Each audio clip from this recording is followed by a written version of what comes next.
flavors daw. May bell yan. Uy, may birthday na tayo. May bell yan. May bell. Dito doon. Dito ako. Hunger one. May palibreng ano. VIP. Lapit tayo. VIP table. With karaoke. On the inside. May pa karaoke. May pa karaoke si birthday girl. Naiiwan niyo sa akin yung May light. yes po. Bali first flavor muna po tayo sa chicken. Dalawang order ng garlic parmesan. Happy birthday.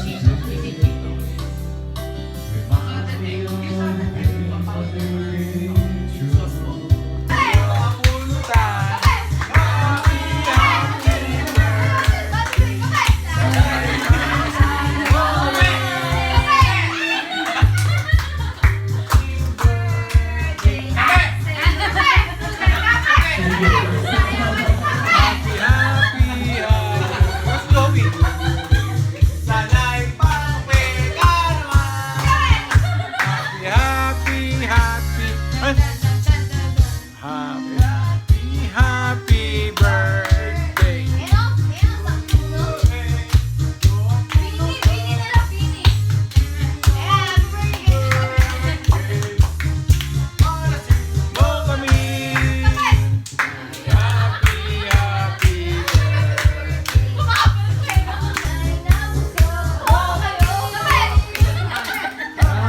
Happy birthday. Tapos na. Oo nga, kaya papakarwas ko nga eh. Oh, ingat. Bye-bye. See you guys. Birthday. Happy birthday. Bye, love you, bye. Bye, Love bye. you na. Bye, ba? Bye! Bye! Bye! Patulogin na isa dyan. Papa! Oh. Magandang wine daw. Na? Anong magandang wine daw? Bilin? Anong wine? Di red wine. Kasama mo. Nobilino. Belino? No. kayo? Yeah. Oh, red wine yun eh. Basta lang ako ah. Bye-bye. Oh, sabi mo, sunduin kita. Sugay ba ako? Oo. Sa kanto kayo. Ay, bakit ka na pala naroon yan? Gusto lang yan eh. Bye-bye. Ma. Oh, ingat kayo.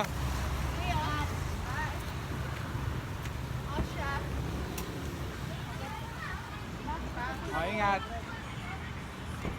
Ingat. Nag-tiktok ako eh. Oh, dito. Walang yan yun. Guys, palis na kami dito sa Angeles. Kumain kami dito, birthday ng anak ko, si Mary Joy Del Rosario. Dito kami kumain sa Hunger One, sa TL Plaza. TL Plaza. Let's go guys. See you. Ano yun nak? Ha? Bye, kuya! Happy birthday to you. Ingat, ingat. Ingat, see you. Okay, see you later.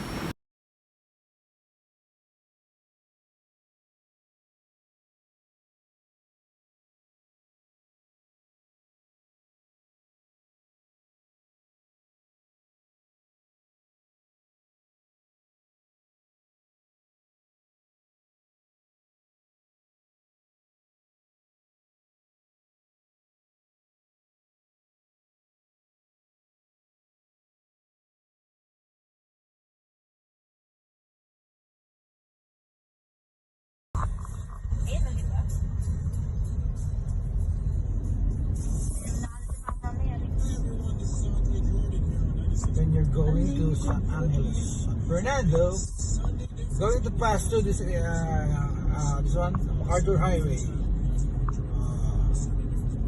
See the lights. Last post na naman ng ano yan, mamaya. Good morning guys. Ano ko lang, ang aking Hyundai Stargazer 2024. Focus siya noong October 26, 2023. So ito, more than a year na siya. 1 year and 1 week. Age niya. Kung pag-uusapan ng forma, pa naman, ayos pa naman si Hyundai Stargazer after 1 year and 1 week. Ayos pa rin. Wala namang problema sa makina. Nakakatakbo na siya ng marami-rami na. nakakadalawang pa PMS to eh. Every 6 months kasi ano nito eh. Ayan, ito na siya. Ayan. Nakakawan na siya. Libo na siya. Ayan siya. Ayan siya. Dami na rin siya natakbo. Oh, ayan. Oh, 17,393 kilometers. Wala nang nailabas siya sa kasa. Ayan siya.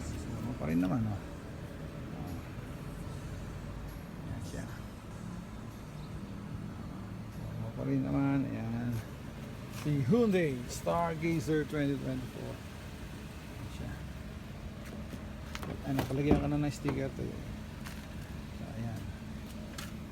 Okay pa naman. Wala pa namang problema. Malinis pa rin.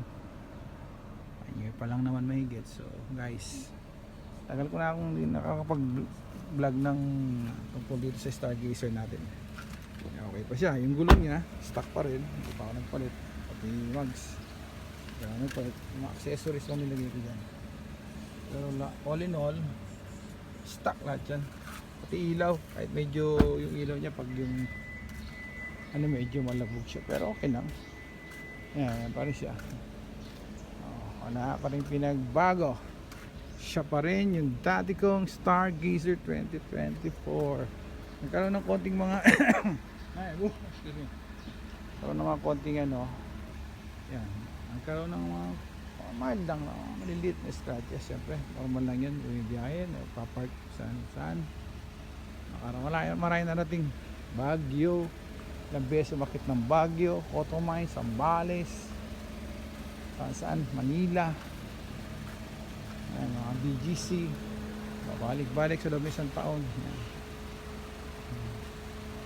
Okay pa naman. Maayos pa. Ang inaano ko lang, parang medyo yung, ewan ko lang kung tama yung pakiramdam ko. Kahapon. Gahi kami ni Mrs. Ayan. Ito siya. Yung aircon niya parang hindi ako satisfied kahapon. Ewan ko lang kung sobrang init na siguro kahapon. Yung malalaman natin after tomorrow kasi biyahe na naman ako. Friday pala. Dalawa na yung binablog ko eh. Tatlo na pala. Basketball, motorcycle, yung motovlog. Saka ito sa akin si Stargazer 2024 Hyundai. Ayan siya. Diba? Pag yung kayo bibili ng Stargazer, ayos naman yung performance niya for 1 year eh. Satisfied naman. Asahan mo naman siya. Wala pa akong binago dyan sa mga parts niya. Kasi yung unang-una, siyempre yung warranty, hinihintay ko pang 5 years warranty kasi yan. Mahirap pakialaman yung mga parts o kaya yung mga accessories. Once na nagpalit kaya out of warranty na siya. Ayan naman yung warranty period. Kaya siguro kung mag-modify man ako dyan after na nung warranty period. So guys, matagal-tagal pa to. Abangan nyo 5 years, 4 years from now. Ano yung tatagdag ako. Kung makapaghintay kayo mag-modify ako. All goods pa naman ang ating Stargazer. Ayan ba? Ayan siya. Guys. Yung mga poster niya malinis pa. 1 year pa lang naman kasi. Kaya tsaka alaga naman. Alaga sa punas. Papakarwas ko lang ito kahapon. Bago ko siya i-vlog, sabi ko pakarwas ko muna. Para naman maganda-ganda tingnan. Hindi nga lang pulido yung nagkarwas. Medyo hindi kasi ganun ka yung gamit nila. Kulang. Hindi man na-buffing. Pogi pa rin. Ayan siya. After 1 year pa rin. Yeah, guys, kayo, kukuha kayo. Gusto nyo maluwag yung second row seat nya halos pang-apat nya na tao pwede. Tapos sa likod kahit tatlo, lalo na kung mapayat lang kaya. So kung tutusin, bali 3 sa 3 sa tao sa likod, 4 sa gitna, 2 sa harap. So ilan na 'yon? 7 plus 2, 9 seater. Pero ano to, naka-design to 7 seater. So ito yung ano to, MPV. Saka yung sinasabi nga nila, yung mga yung dating modelo nito, yung 2023, hindi pa ganyan ang ano, hindi pa siya piano black. Ayan, puro piano black na lumabas. Ito mid variant to, 2024 mid variant. Wala pa namang akong na-experience dito for almost more than a year. Wala pa naman ako na-experience na robol. Hindi pa naman ako kinirik. Nung minsan na-experience ko pala dito yung ano, yung after 6 months kasi every 7,500 kilometers PMS magpapa-change oil ka na, magpapa-check ka sa kasa. Pero ako kasi lumampas ako ng 6 months, so ganis agad ng 10,000 kilometers bago ko ipa-change oil, ipa-check yung mga dapat check.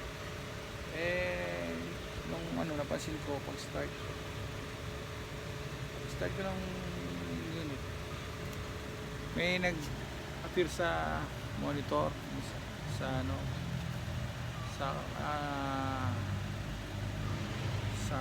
instrument panel, may lumitaw na sabi doon pa-check na raw sa service center. Meron siya, nag-a-advise siya, i-advise ka niya kung dapat na i-check mo na siya. Kaya kung ikaw kalimutan mo, huwag magalala, may magre-remind sa'yo, siya mismo i-remind kayo. Yan si Stargazer, i-remind niya sa'yo na magpa-check ka na sa kasa, dalhin mo na yung sakyan para ma-check yung brake, yung ano man, siya mismo magre-remind sa'yo. Kaya good siya. Ito paano, hindi ka mabibigyan, titirik ka na lang, bigyan ka pa niya ng na dalhin mo ako sa kasa, sabi niya. Loko rin, magastos. Pero okay lang, goods naman yun. That's my advice from sa kanya. Kaya guys, ito okay naman, ang luwag, sa drive, komportable, mabilis. Gusto mo mabilis, pwede. Kung gusto mo gumagal, ito pa lang. Kung gusto mo mabilis, ito kasi sports. Meron pang sports, smart mode. Lahat ng features meron dyan, yung wala lang din yung mga pang talaga premium, yung mga pang top of the line wala siya, pero yung mga basic lang, tsaka yung medyo semi top of the line, kumbaga nandyan na, okay na yan. Hindi mo naman kailangan pa assist pa ng mga lane assist na yun, ano pa yung iba, okay na to. Importante na ayos ang performance niya, hindi ka tinitirik sana nakakarating ka sa pareho. Yun lang pinaka-point ko, makakarating ka sa gusto mong puntahan, makakabalik ka sa pinangyarihan. Kaya guys, ito ang ating Hyundai Stargazer 2024 review, tapos ng 1 year, after a year and a week. Ayan guys, okay naman, enjoy lang ang ride. See you on my next vlog guys. Ayan nga guys, hindi ko na papaligin guys. Ayos yan. Yung pinag-check ko po, sabi ng karasa, sinip nyo lahat, sabi yung oils, brakes, lahat ng dapat check, lahat ng lawa. Pasok ang mabailan. Check nyo. Okay naman daw na.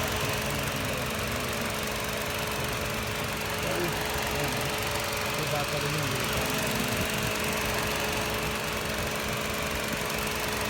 Ito yung bata rin yun. MF45L. Both vertical dampers.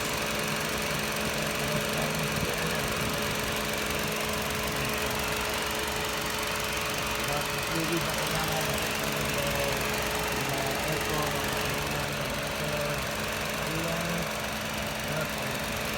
so, all goods after a year.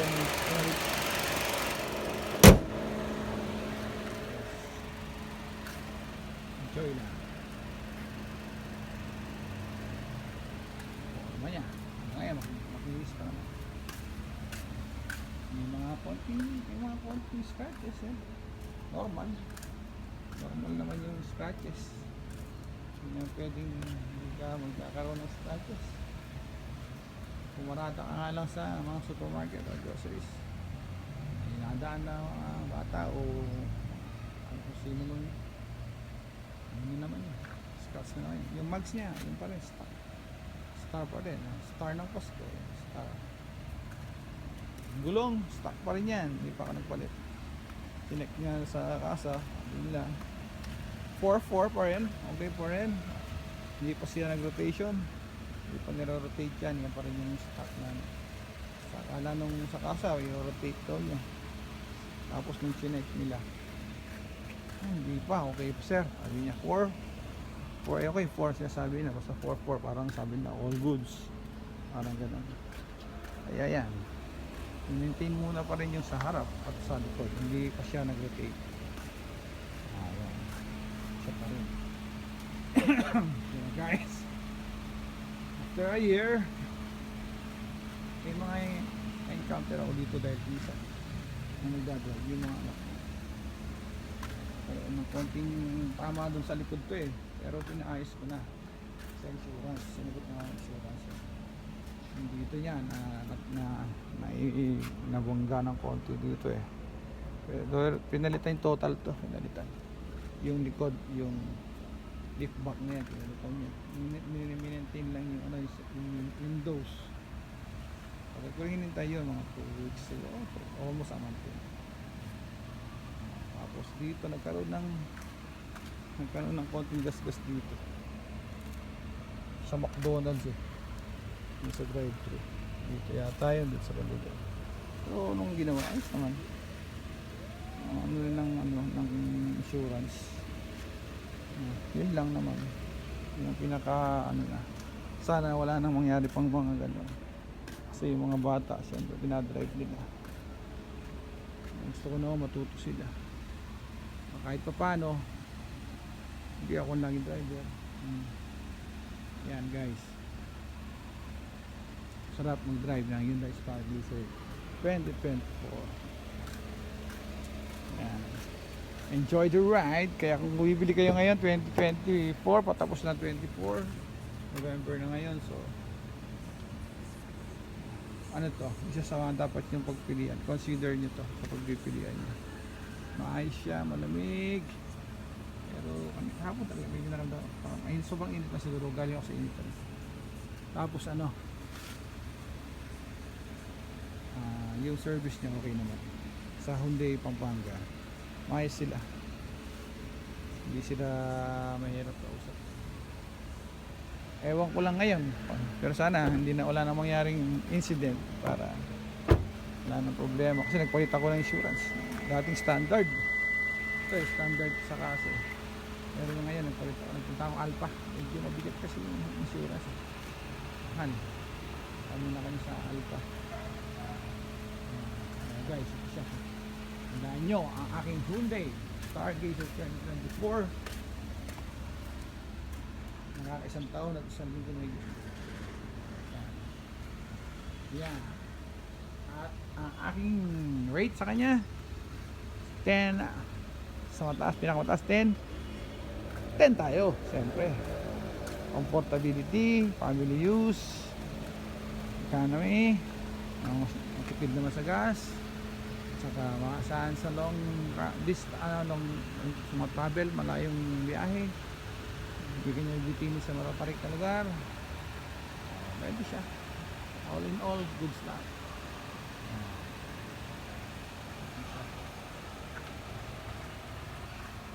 Guys, consider nyo ito habang pipilihan nyo ngayon sa Pasko. Okay, mga bibili ng mga ano,